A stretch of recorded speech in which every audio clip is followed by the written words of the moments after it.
हरे कृष्ण. भक्तीमध्ये अनुकूल होण्यासाठी अत्यंत महत्त्वपूर्ण जो मार्ग आहे तो म्हणजे एकादशी व्रत करणं. तसं आपल्या संस्कृतीत अनेक व्रत आहेत, पण भगवंतांनाही आपलंसं करणारं आणि वैष्णवांसाठीचं व्रत म्हणजे एकादशी व्रत.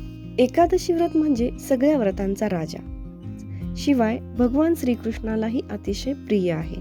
म्हणून एकादशीला आपले आचार्य माधव तिथी भगती जननी असंही म्हणतात.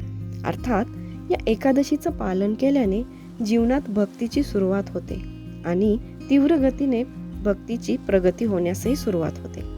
भक्तीचा अर्थ आहे भगवान श्रीकृष्णांना प्राप्त करण्याचा मार्ग. वर्षातल्या 24 एकादशीमध्ये निर्जला एकादशी सर्वात महत्त्वाची आहे. याचं वर्णन ब्रह्मवैवर्त पुराणात व्यासदेव आणि भीमदेव यांच्या संवादात मिळतं. पाणी न पिता उपवास करणं म्हणजे निर्जल उपवास. म्हणून निर्जला एकादशी ही पाणी न पिता केली जाते. सर्वात कठीण नियमामुळं या एकादशीला विशेष महत्त्व आहे. जो व्यक्ती वर्षातल्या 24 एकादशी करू शकत नाही किंवा करण्यास असमर्थ आहे त्याने निर्जला एकादशीचा उपवास करावा.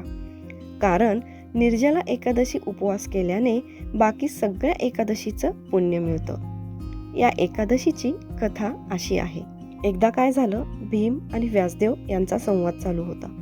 भीमाने विचारलं की कुंती माता, युधिष्ठिर, अर्जुन, नकुल, सहदेव, द्रौपदी हे सर्वजण एकादशी व्रत करतात, पण मला भूक सहन होत नाही, म्हणून मी एकादशी व्रत करत नाही.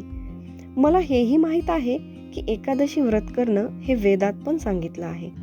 मी भगवान गोविंदांची पूजा करू शकतो, अर्चना करू शकतो, जप करू शकतो, संकीर्तन करू शकतो. सर्व विधीनुसार मला जे काही जमल ते दान पुण्य हेही मी करू शकतो, पण मला उपवास करणं जमणारच नाही.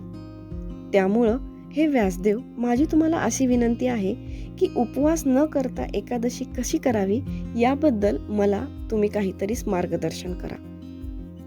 तेव्हा व्यासदेव भीमाला म्हणतात, जर नरकाऐवजी तुला स्वर्गात जायचं असेल तर 12 महिन्यात येणाऱ्या 24 एकादशीचं पालन तुला अन्न न ग्रहण करता करावंच लागेल. तेव्हा भीमसेन म्हणतात, हे व्यासदेव, 1 दिवस 1 रात्र तर सोडा, पण एक क्षणही मी उपाशी राहू शकत नाही. खूप झालं तर फक्त वर्षातून 1 दिवस उपवास करू शकेल. म्हणून तुम्ही मला अशा एखाद्या व्रताबद्दल सांगा जेणेकरून माझं जीवन मंगलमय होईल. तेव्हा व्यासदेव सांगतात, एकादशी तिथी महिन्यात 2 वेळा येते, एक शुक्ल पक्षात आणि एक कृष्ण पक्षात. ज्येष्ठ महिन्यातील शुक्ल पक्षात जेव्हा सूर्य मिथुन राशीत येतो त्या दिवशीच्या एकादशीला निर्जल एकादशी म्हणतात. या दिवशी अन्न तर सोडाच, पाणी न पिता हे व्रत करावं. सर्व एकादशीचं पुण्य या एका एकादशी केल्याने मिळून जातं.